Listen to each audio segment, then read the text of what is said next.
So the Pokemon Company hits us with a Pokemon Presents earlier today, and they dropped a lot of information. Let's talk about it.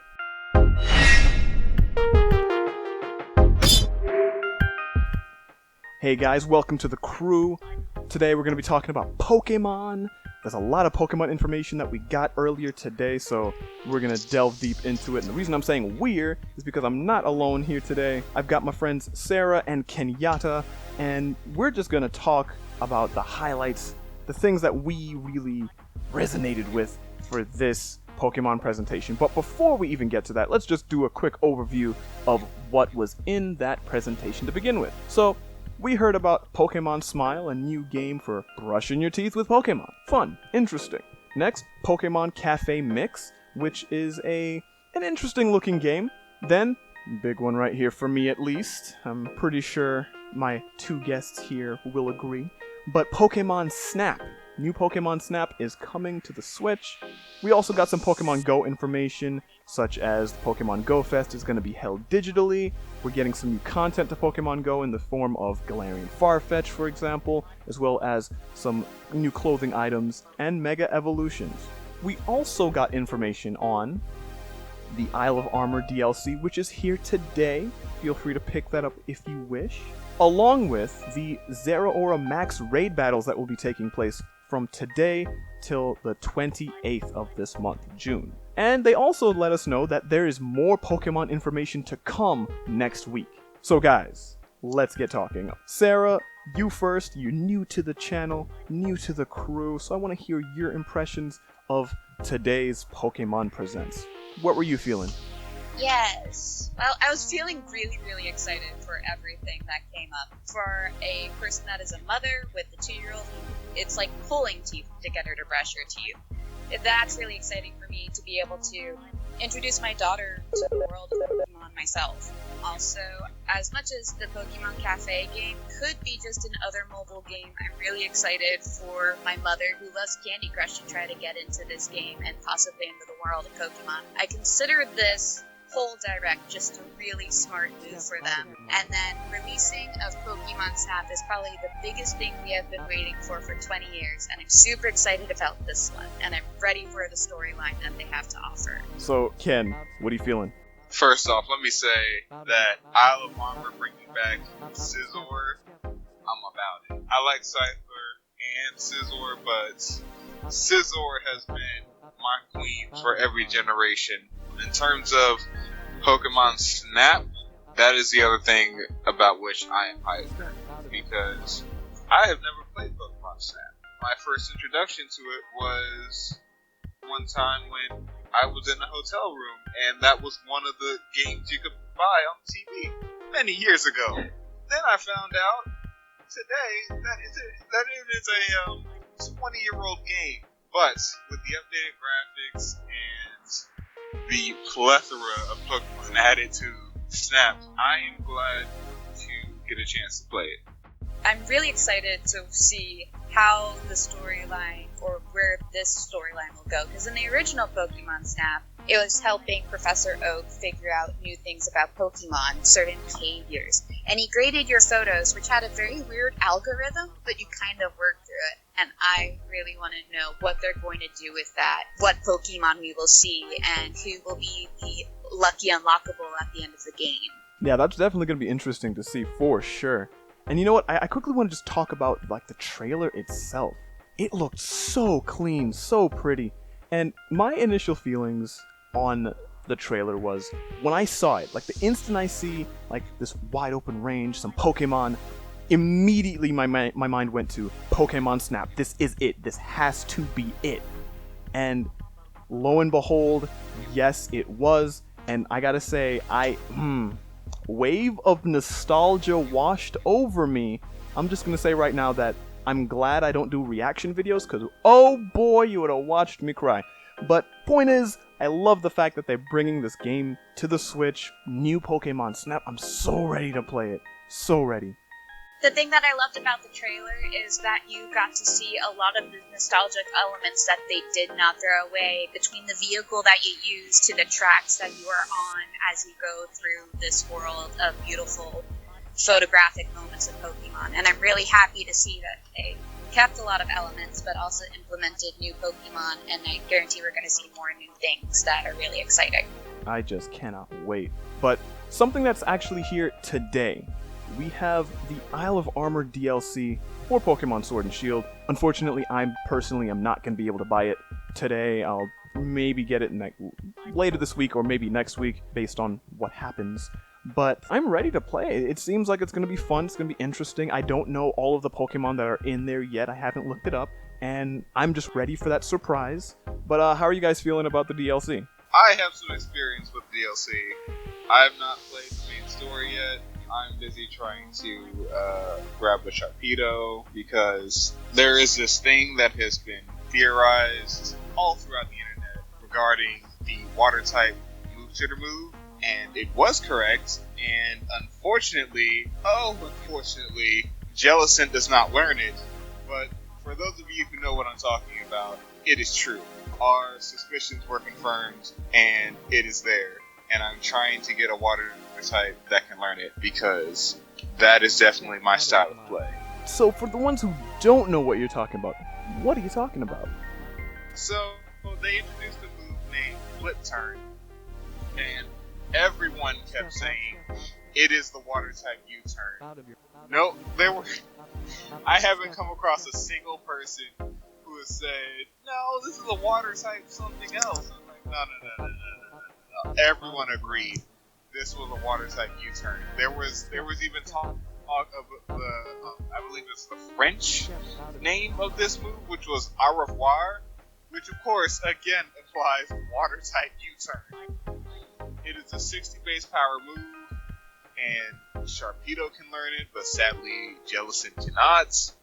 So I will have to drop Jellicent from the squad. But yeah, there are move tutor moves that can be accessed once you enter Isle of Armor, and one of the ones that I was most excited for was Flip Turn.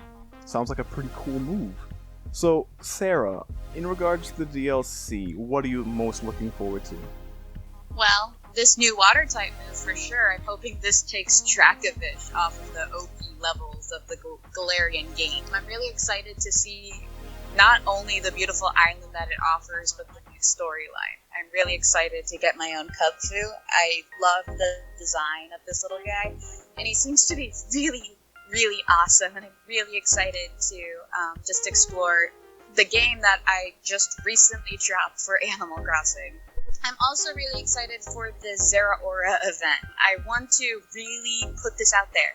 You have 11 days to defeat it, and then we can all get a shiny Zeraora, which we all want. So as soon as people get their DLC, please do this event so everybody can get their hands on a shiny, because shiny hunting is hard.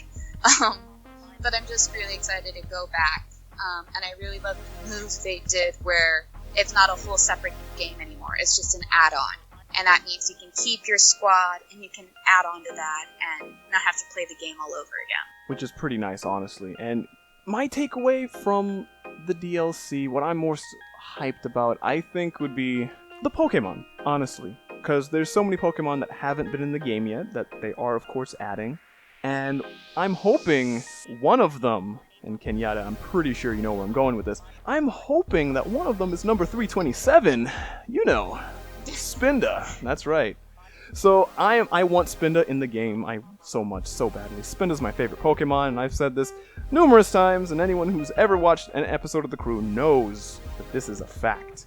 So I'm looking forward to it. I like I said before, I don't know which Pokemon are in it. I gotta wait and see, and hopefully my dreams will come true. If not, oh well, we've got the Crown Tundra to mess with and see what happens there.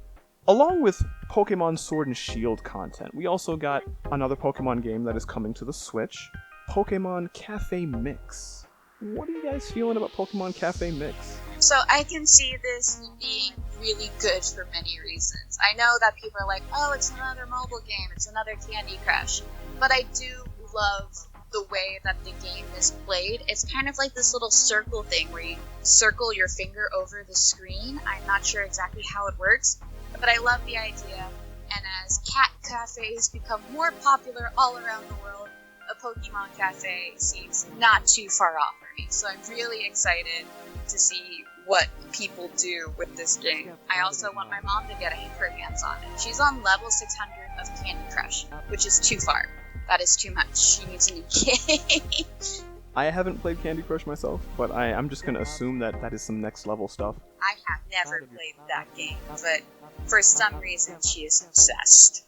Well, Ken, how about you? What are your thoughts on Pokemon Cafe Mix?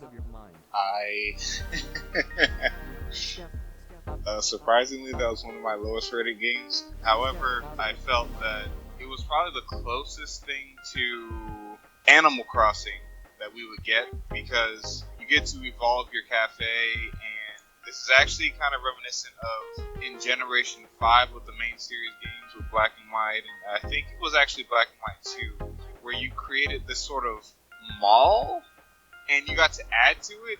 It was probably somehow my favorite part of the game, other than the battling, of course, because, you know, you make friends and they visit your mall and they add to the experience of your mall, and you get to upgrade your mall accordingly. You get to add new shops. Like, when somebody shows up that's your friend, they get to have their own shop. Unfortunately, they don't get to choose which kind of shop they make, but you get to choose whether or not you add their shop to the mall. And it was a very interesting addition to the game, and it felt like with Pokemon Cafe adding spaces to the cafe, it felt a lot like that, and I appreciate that much about it.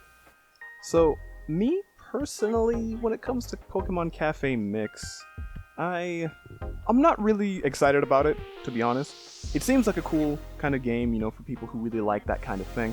But for me, I might play it for a bit, because I believe it is going to be a free-to-download game with microtransactions as well. But I'm probably not going to spend too much time on it, to be honest.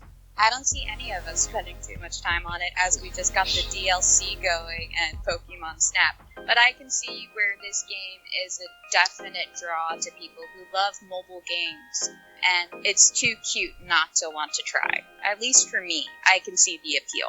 It's a Pokemon themed game that you can play when you have some downtime. That's as far as it goes for me.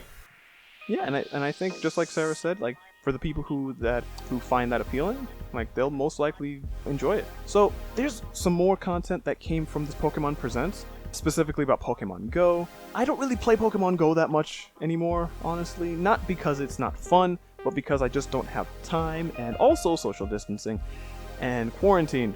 So I don't know how to really express myself on Pokemon Go right now. It's cool that they're adding these kinds of things, but what about you guys? Are you happy for these new additions, or indifferent?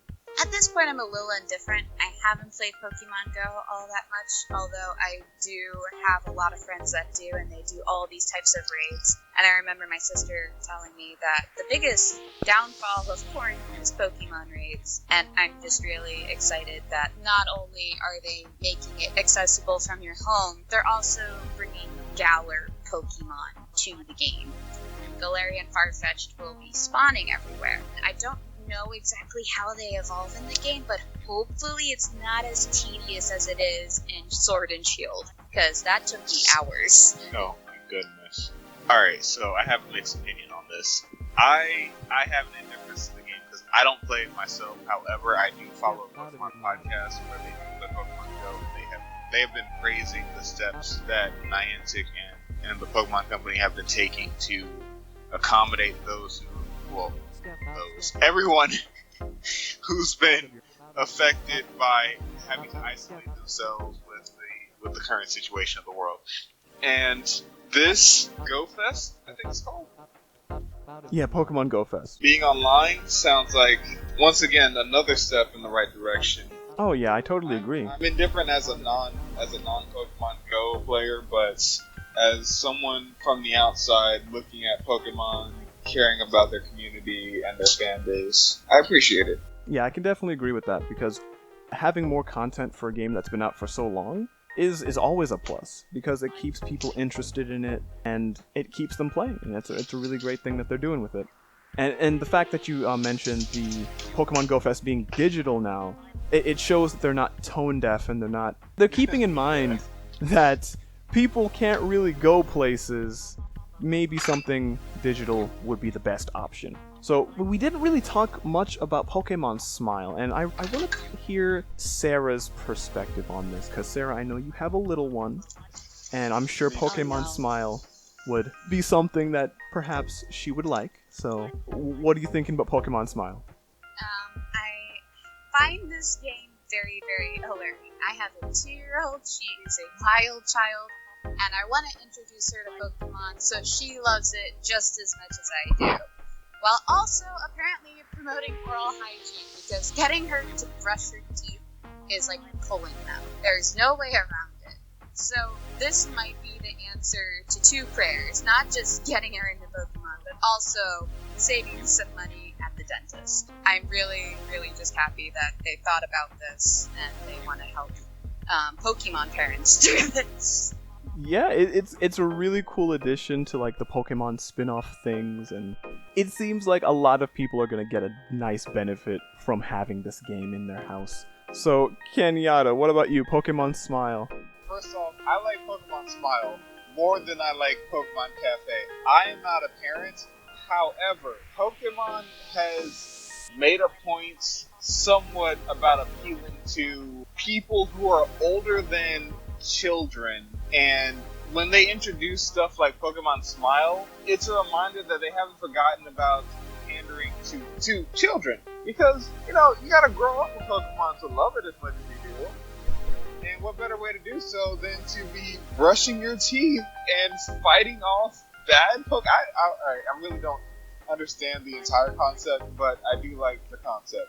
That's all I can say about it. Yeah, it is pretty cool. Alright, so we talked about Pokemon for a decent amount. We pretty much went through everything that was in the Pokemon Presents. There were a few, tinier details that we didn't really go over, but like we said before, it was a highlight video. We're just talking about the things we really, really liked. So that's pretty much that. Guys, if you want to hear more of our opinions on things, whether they're Pokemon or something else, please subscribe. But for now, I will catch you guys later.